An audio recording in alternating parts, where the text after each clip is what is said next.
let's move on to Hickstead, because that's a very big part of probably the biggest thing that you've won in your career. You didn't have a great week leading up to it. Can you just recount the memories of that week before we talk about the fabulous win?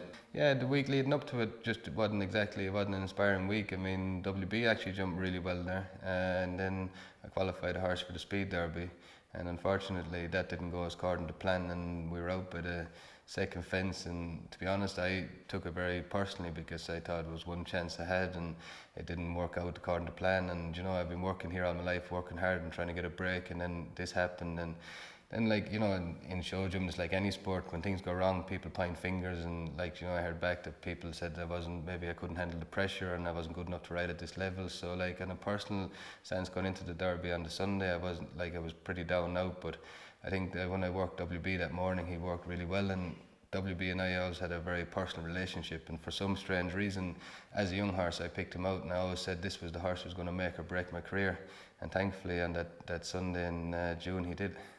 The build-up to the Derby, as far as WB was concerned, to me, everything was falling into place.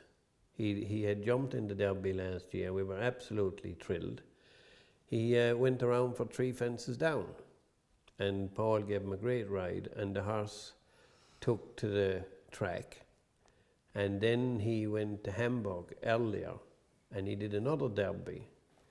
And then the walk that Paul and I did with him during the week at Hickstead, we did our little bits. And I don't want to sound big-headed, but I was very relaxed and unbelievably confident. I don't know why, maybe, but it's just things were falling into place. I wasn't confident that we were going to win the Derby, but it was going out on live television. And I was very confident that the horse and rider were going to put up a creditable performance. I'll never forget the build-up to it. We finished warming up at 2:15, and I was to be in the arena for 2:36. I was the first horse to go. And for the next 15 minutes, I just worked him on the flat. And I just kept thinking about the round I was going to ride, and kept thinking of everywhere I was going to be in that round, and kept working the canters and just trying to build myself and the horse with trust and confidence that when I went in the arena, the whole occasion, everything wasn't going to get to me. So I went in there tunnel vision, and everything, touching wood, is the one and only round in my life that everywhere I planned, everything I wanted, everything came off for me, and he was just amazing on the day. Can you remember every fence? Every single fence. I could talk you through the whole round. I mean, everything.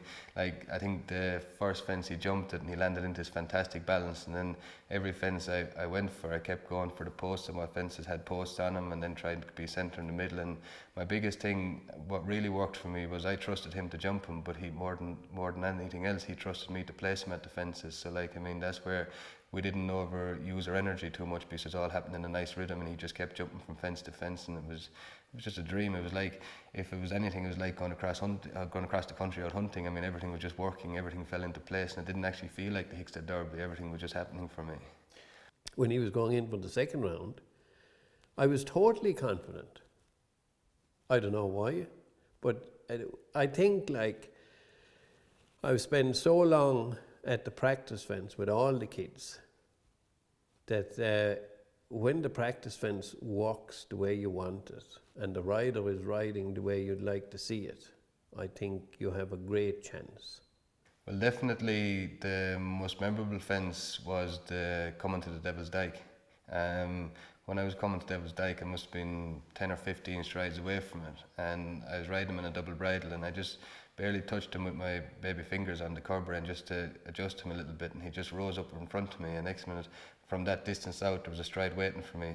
And that was the most memorable, because I had to sit and wait for about 10, 15 strides out from it, and just keep waiting for that stride. And I trusted him to jump, and then he just was absolutely fantastic through it. And that stuck out like an unbelievable, because it was like slow motion the whole way to that fence. If you looked at the way he used himself at the first fence against the clock, it was interesting. It was amazing for me, because as a 3-year-old, when I gave him his first jump, and I came out of the little indoor school, and I said to the lads, we have a superstar. That was the way that he used himself that very day.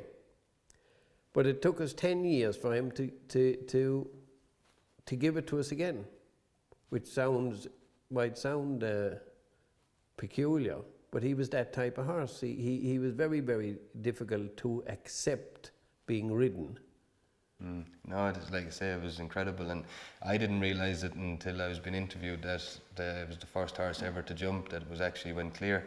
But to be honest with you, that was the furthest thing away from my mind, going around that track of fences, and I think it was just as it turns out, it was extra special to make history in the Derby. I mean, it's just to be up there with the elite of riders. I mean, it's just an honour.